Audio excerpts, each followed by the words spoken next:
This video is about account creation in Nimbus. In your browser, you will type the URL nimbusrms.com and you will see this Nimbus website. On this website, there is an option create free account. Just click on this. The next screen which you will see is this account creation screen. On this screen, you need to select either trial version or free version.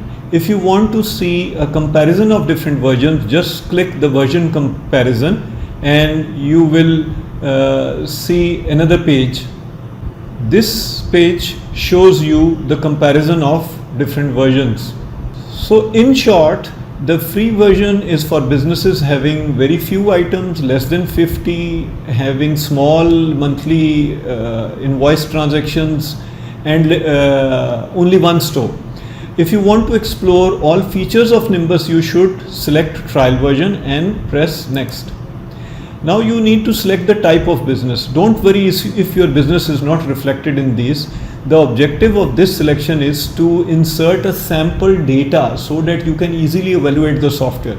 If your business is footwear or garments, then select these. For any other business, select this grocery or other and press next.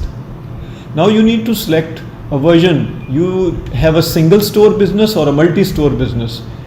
If you have a single store business, select single store and press next. Now you will see the final screen where you will give your company name, right?